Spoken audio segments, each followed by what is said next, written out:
everybody. So this is my spoiler review for the Superman movie. Oh, it was really great. I had a really great time watching it. My favorite, I think this might be my favorite Superman movie and my favorite superhero movie. I really like the comic book ideas. Okay, so here are some spoilers. So if you don't want to know any spoilers, don't watch this video. Okay, so Ultraman. Okay, so in the comics, Ultraman was supposed to be like an evil version of Superman from a parallel universe, not to be confused with the other Ultraman, but here, this version of Ultraman is a clone of Superman. Yeah, he's a clone of Superman. He takes off the mask and he's a clone of Superman, so he's supposed to be a little bit like this version of Ultraman. So, you know that story with the boys and Black Noir? They actually adapt this version in this. So, yeah, and weren't even connected, but this was pretty interesting that they did that. It's really cool. But yeah, he falls into the black hole, but I don't know if we're gonna see him again, but I wonder if he comes back as Bizarro, because this is basically our version of Bizarro. And the engineer, she was a cool villain. I think in the comics she's supposed to be a hero, but Lex put nanites in her to give her like cyborg powers. So I wonder, is she going to be a hero in the future? Assemble the authorities. I haven't read a lot of the authorities comics, but I like to see what they do. And her powers are really cool. Like, and there's a part where he thought she almost killed Superman with it, but no, he can breathe in space, and he knocked her out. Like, don't worry, Superman doesn't kill anybody. And Krypto, like he's CGI, but he does a lot of cute things like lay on Superman when he's sick, and he's really aggressive. Like he knocks Lex Luthor around the room, and Lex Luthor was really great. He makes deals with the other country to send weapons, but he does it as an excuse to destroy Superman, and he's like very evil. I like how he captures very evil he is. It's way better than Wacky Jesse. I'm glad we're done with that, and that actor is going to be in Now You See Me, Now You Don't in that movie. Yeah, I even heard Jesse Eisenberg didn't like his take on Lex Luthor. Not even he liked it, but I'm really like this Lex Luthor. Like, this is Lex Luthor. And there's a lot of sci-fi elements, like he creates these soldiers that are wearing purple and green armor, which is kind of modeled after his war suit, and I have an action figure of this, and even Superman. And if you saw my non-spoiler review, I watched these with the movies. I'm such a dork. And the Justice Gang, yeah, they called themselves the Justice Gang, and you saw the Hall of Justice, like from Super Friends. Like, you saw it there. Like, that's pretty cool. Like, you see the Hall of Justice. And they call themselves the Justice Gang as like it's a working name, but then Metamorpho's like, I like it. And Metamorpho, he's in it in the prison, and he creates green kryptonite. And you know that guy who helps Superman? That one scene? Well, he dies, like Lex Luthor kills him, but Metamorpho's like, I had enough, go save my baby, and his baby's in prison, so he had to go save the baby, and Superman goes down a stream, and it gets really tense. It's like, oh, I hope the baby's okay, but he saves the baby, and he saves Metamorpho, and Metamorpho later helps, like he goes to the other country and helps the Justice Gang, and I think he becomes a member. And Hawkgirl, Hawkgirl does this bird screech. I don't know if she did that in the comics, but I think it's an interesting addition to this.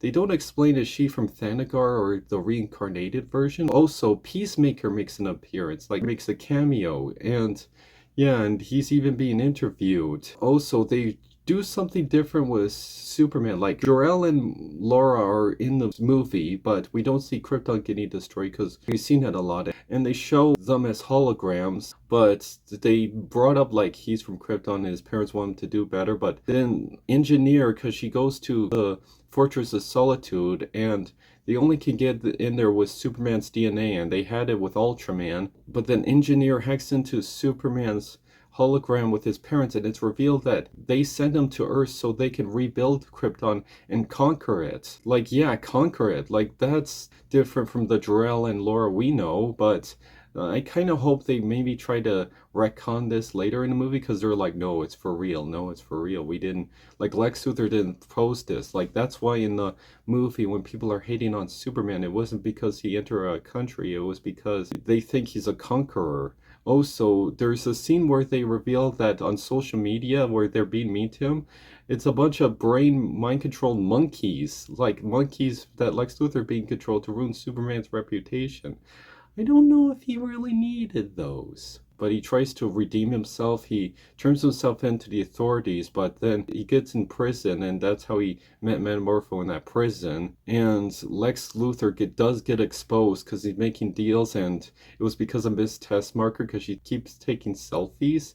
And he has a relationship with Jimmy Olsen, which I think is very Jimmy Olsen. I'm glad he was in the movie. I like how he played a big role, and he's very Jimmy Olsen.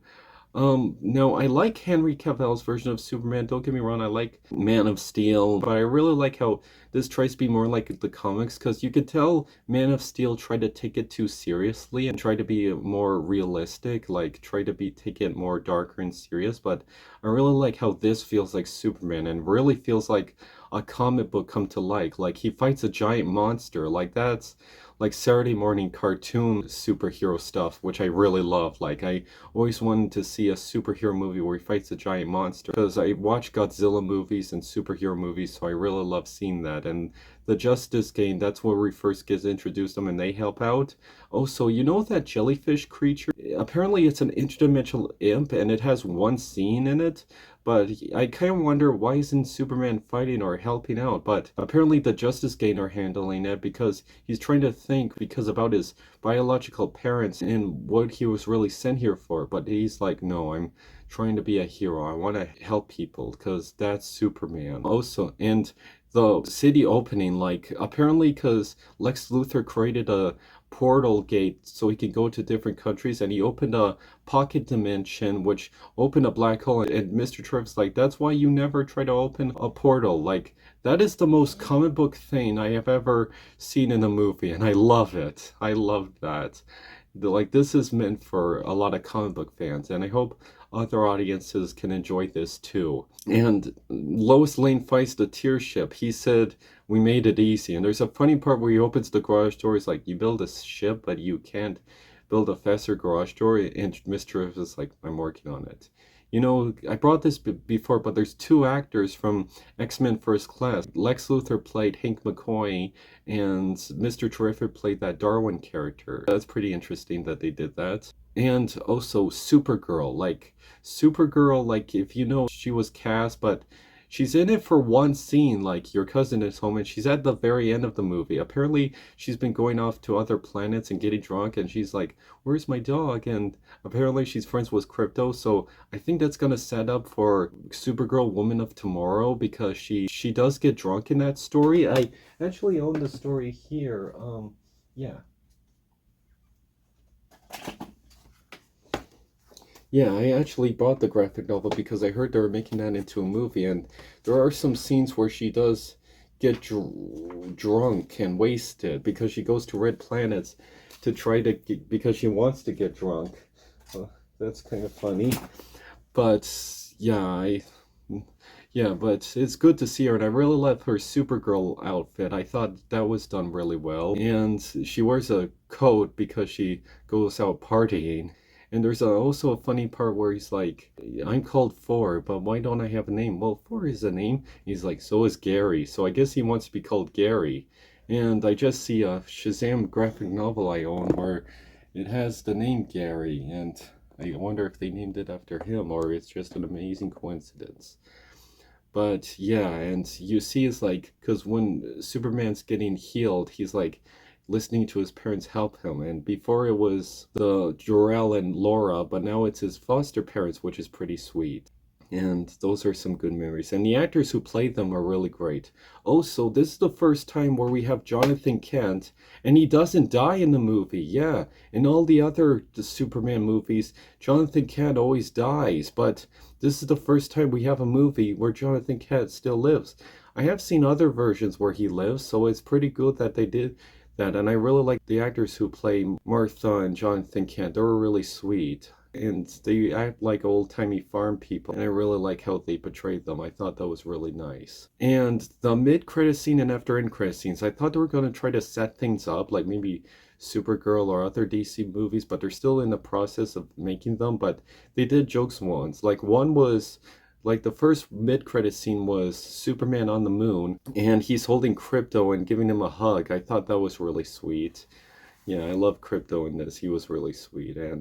And in the next one was because they were closing the portal that was opening a black hole, and Superman was like, it's kind of uneven. It was like, what, you want me to redo it all over again? It was like, sorry, sometimes Superman, you can be a real jerk, huh? And that's kind of funny. There are some parallels because I watched a Black Nerd comedy video about the Superman anime series, and you see some references here or there, and that's pretty funny that there's some parallels to that. Like, I wonder if they did that in the comics, or it's just an amazing coincidence, or they brought inspiration from the cartoon. And there's a scene where Superman has to make a choice, like either save Metropolis from being open a portal, and he chooses that. But you know that scene where it's like, Superman, Superman. Well, Superman doesn't come to their rescue, but he does send the Justice Gang to his help, and even Metamorpho, like, they come and save the day. Like that's a very superhero move. Like, I really like the classic and modern feel of this being like a big superhero movie. Well, I don't know what else there to say. This was a really great movie. I had a really great time watching this, and Lex Luthor is really evil. Like, he even seals his girlfriends just for being mean to him. And Miss Tessmacher, like I said, she takes selfies, so that helped expose Lex Luthor. So that was great, and they exposed him for the fraud he was. And I also forgot to mention the Hammer of Baravia. I think that's what it's called, Baravia. At first, I didn't know what it was. Like, was it a soldier from Bravia or who? But it's revealed that it was Ultraman, and it was staged by Lex Luthor so they can give him a reason to go to war. So there is some little parallels to the 90s anime series there. So that's pretty interesting that they did that. Yeah, it was all staged by Lex. Well, anyways, I hope you enjoy my video. Did you saw Superman? I had a really great time watching it. Did you had a great time watching it? What do you think? Comment below, and I hope you had a really great time, and see you next time. Superman!